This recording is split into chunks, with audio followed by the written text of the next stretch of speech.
ये आज तारीख क्या है वैसे आजू जी? हमें याद है और हमें 71 भी याद है। अच्छा, मैं जब से अनवरुल हक का बयान सुना मैंने कहा गजब की टाइमिंग है ना।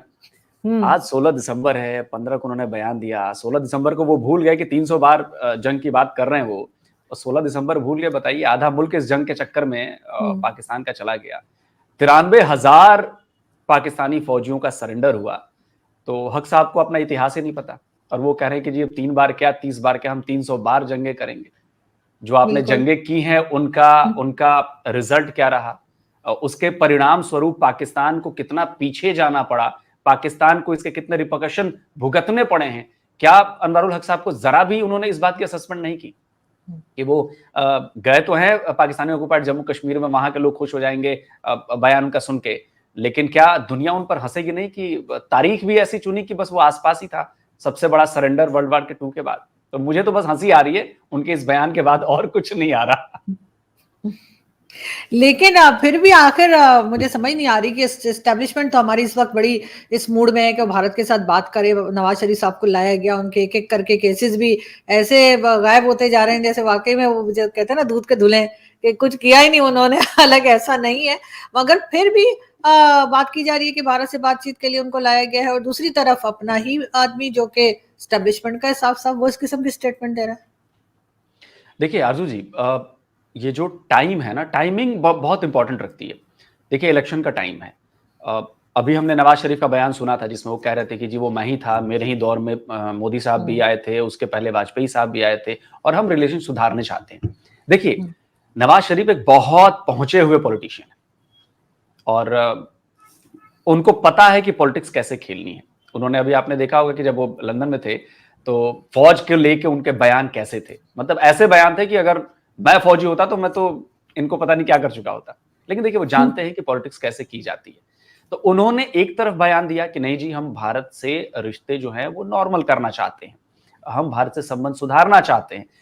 तो दुनिया भर में ये मैसेज गया, क्योंकि मुझे भी यही लग रहा है कि अगर इमरान खान को इलेक्शन से दूर कर दिया गया, सब कुछ कर दिया गया, तो आपके अगले पीएम जो है वो नवाज शरीफ ही होने वाले हैं, अगर इमरान खान और उनकी पार्टी को ऐसे ही किया गया तो दुनिया को तो एक मैसेज गया कि भाई नवाज शरीफ की तरफ से कहा जा रहा है कि जी हम पीस चाहते हैं, अमन चाहते हैं, और जिक्र भी किया उन्होंने। लेकिन दूसरी तरफ अब चूंकि इलेक्शन है, और अगर इलेक्शन में आपने कश्मीर नहीं छेड़ा, कश्मीर छेड़ने का मतलब है आपको भारत के खिलाफ जाना है, तो भाई सेंटिमेंट्स जो है पब्लिक के वो आप कैच नहीं कर पाओगे, वो पकड़ नहीं पाएंगे। तो वो जानते हैं, इसलिए उधर से भी बयान आ गए हक साहब से भी कि जी कश्मीर मुद्दा भी छेड़ दिया, जंग की बात भी कर दी कि 300 जंगें करेंगे।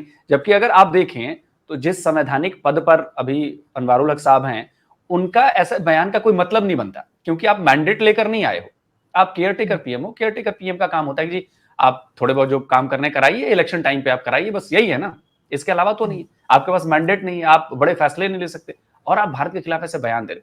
तो ये विशुद्ध रूप से पॉलिटिकल बयान है। ये पब्लिक सेंटिमेंट्स को देखते हुए बयान दिया गया है कि भाई आपको चुनाव भी लड़ना है, वोट भी पाना है, और कश्मीर आप छोड़ नहीं सकते, भारत के खिलाफ बातें करना आप छोड़ नहीं सकते। तो ये दोनों ही चीज इन्होंने एक साथ की है, मुझे ऐसा लग रहा है, ये मेरी फीलिंग। बड़ी वैसे अजीब सी बात है, इसलिए कि ये जो केयरटेकर प्राइम मिनिस्टर हैं उनको पता नहीं इतना क्यों किसी ने हौसला दे दिया है एस्टेब्लिशमेंट से या कहाँ से, कि जिसकी वजह से ये ऐसी बातें कर रहे हैं। या फिर मुझे कभी कभी डाउट होता है कि वो 3 इडियट्स में नहीं, जो वो एक चतुर थे, उनकी स्पीच बदल दी जाती थी। मुझे लग रहा है इनके साथ कुछ उसके सब की हरकत लग रही है कि इनको मालूम नहीं है क्या बोल रहे हैं और ये क्या बात कर रहे हैं। लेकिन आर्मी चीफ गए यूएस, पहला उनका विजिट है। किस तरह से आप देखते हैं इस विजिट को, उनके फर्स्ट विजिट है वैसे? और ये वो आर्मी चीफ है जो कभी अमेरिका से पढ़े नहीं या कोई इस किस्म का उनका बैकग्राउंड नहीं है, जो पहले रहा करता था आर्मी चीफ का। देखिए ये बड़ा इंपॉर्टेंट दौरा है पाकिस्तान के लिए, क्योंकि एक तरफ जब आप कहते हैं, इमरान खान कहते हैं कि जी अमेरिका की दखल अंदाजी और ये और वो, दूसरी तरफ उन्हें साइफर केस में उनको फंसा दिया जाता है, उनके सिस्टर कहते हैं कि जी जान को खतरा है, लटका दिए जाएंगे जुल्फिकार अली भुट्टो की तरह। तो इन सारे सिनेरियो को देखते हुए, जो पॉलिटिकल सिनेरियो चल रहे हैं, जो बाकी जो चीजें चल रही हैं, उसमें इनका दौरा बहुत अहम है।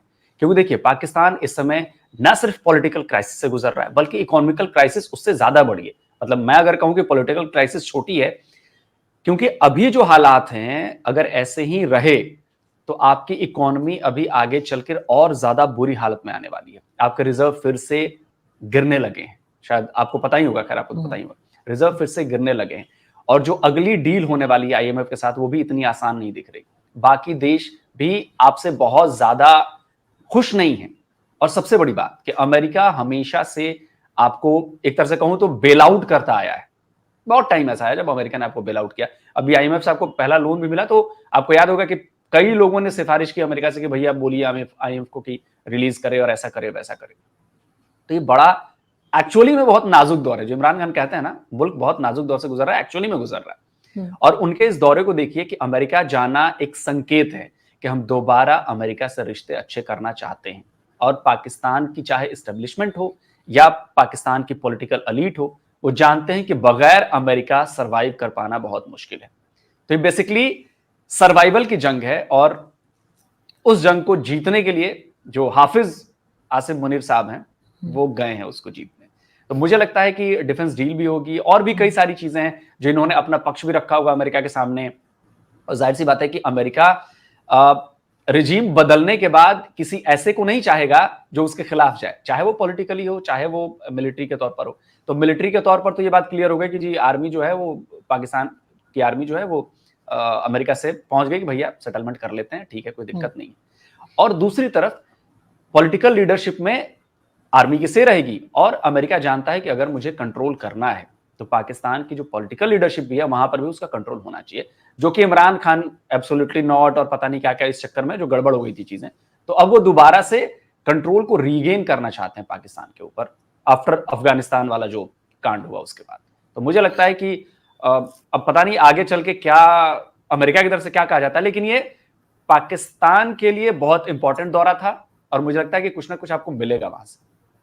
यानी ये काफी सक्सेसफुल लग रहा है आपको कि इनका ये विजिट जो है, इसमें जो कुछ अचीव करने के लिए गए हैं वो इन्हें मिल जाएगा। बिल्कुल मिल जाएगा, बिल्कुल मिलेगा। देखिए, अगर मैं इसको आर्मी के पॉइंट ऑफ व्यू से देखूं तो आपके जो सबसे लेटेस्ट फाइटर प्लेन्स हैं F-16 जो अमेरिका के दिए हुए हैं, अमेरिकन से, वो काफी पुराने हो चुके हैं। आपको याद होगा कि शायद पिछले साल अमेरिका ने आपको एक उसका पैकेज भी दिया था, शायद $400 मिलियन का, जिसमें अपग्रेड करने की बात और मेंटेनेंस करने के लिए आपको दिया गया था। दूसरी तरफ आपकी डिपेंडेंसी चाइनीज इक्विपमेंट्स पे, वेपन्स पे बढ़ती जा रही है, और पूरी दुनिया जानती है कि उन पे डिपेंडेंसी बढ़ने का मतलब है कि वो क्वालिटी वाइज वेस्टर्न वेपन्स का मुकाबला वो नहीं कर सकते। तो आपके पास ले दे के, रशिया से आप वेपन लेते नहीं है, रशिया देगा नहीं आपको वैसे, तो ले दे के आपके पास एक बस्ता है अमेरिका, उससे वेस्टर्न जो वेपन्स हैं वो अमेरिका से बेहतर और कोई नहीं दे सकता आपको। तो इसके लिए भी आपको अमेरिका के पास जाना होगा, और मिलिट्री आपकी ये बात समझती है कि चाइनीज पे डिपेंडेंसी इतनी बढ़ाएंगे, चाइनीज पर कोई भरोसा नहीं कर सकता। तो इसलिए वो चाहते हैं कि कुछ ना कुछ ऐसा हो कि अमेरिका से संबंध भी सुधरे। मिलिट्री इक्विपमेंट्स की बहुत कुछ जरूरत है आपके आर्मी को, एयरफोर्स को, तो उधर से शायद कुछ डील ऐसी हो सकती है जो आपको सपोर्ट करेगी, वेपन के तौर पे भी, हार्डवेयर के तौर पर भी, और इकोनॉमी के अगर आर्थिक नजरिए से देखें तो उसमें भी आपको फायदा होगा उसका। दोस्तों, जम्मू कश्मीर से अनुच्छेद 370 को हटाना मोदी सरकार के सबसे मजबूत फैसलों में से एक माना जाता है, और इसी बीच केंद्रीय गृह राज्य मंत्री निशित प्रामाणिक ने कहा है कि एक दिन आप सुबह उठकर पाकिस्तान अधिकृत कश्मीर में भारतीय झंडे को लहराते हुए देख सकते हैं। उन्होंने ये भी कहा कि बीजेपी पाकिस्तान अधिकृत कश्मीर को भारत का हिस्सा मानती है। पाकिस्तान ने लंबे समय से जम्मू कश्मीर के एक हिस्से पर कब्जा कर रखा है। क्या भारत 2024 के लोकसभा चुनाव से पहले पाकिस्तान अधिकृत कश्मीर यानी पीओके को फिर से हासिल कर पाएगा? क्या पाकिस्तान के कब्जे वाला कश्मीर फिर से भारत में शामिल हो पाएगा? संसद के शीतकालीन सत्र में केंद्रीय गृह मंत्री अमित शाह के भाषण से अब अटकलें तेज हो गई हैं, और इसी बीच केंद्रीय गृह राज्य मंत्री निशित प्रामाणिक ने TV9 भारतवर्ष को एक इंटरव्यू के दौरान कहा कि पीओके में किसी दिन भी तिरंगा लहरा सकता है। जैसा कि आप जानते हैं, प्रधानमंत्री नरेंद्र मोदी हो या गृह मंत्री अमित शाह, वो सख्त फैसले लेने में जरा सा भी पीछे नहीं हटते। जैसे ही अनुच्छेद 370 को उखाड़कर फेंका है, उसी तरह से एक दिन तिरंगा भी पीओके में आप लहराते हुए देख सकते हैं। इस बीजेपी नेता का कहना है कि मोदी शाह जो कहते हैं वो करते जरूर हैं, कब करेंगे, कैसे करेंगे, इसके बारे में वो काम होने से पहले बोलते नहीं हैं, लेकिन हाँ, करते जरूर हैं। जैसे 370 हटाए जाने के 2 दिन पहले तक इसकी जानकारी किसी को नहीं थी। तो हम सब देशवासी इस वक्त इंतजार कर रहे हैं कि कब पीओके में तिरंगा लहराया जाएगा और किस तरह से लहराया जाएगा, ये तो आने वाला वक्त ही बताएगा। लेकिन अगर कहीं ना कहीं अटकलें तेज हुई हैं तो पीछे कोई ना कोई रणनीति जरूर चल रही है। वीडियो को लाइक कीजिएगा, शेयर कीजिएगा और चैनल पर अगर नए हैं तो चैनल को सब्सक्राइब जरूर कीजिएगा।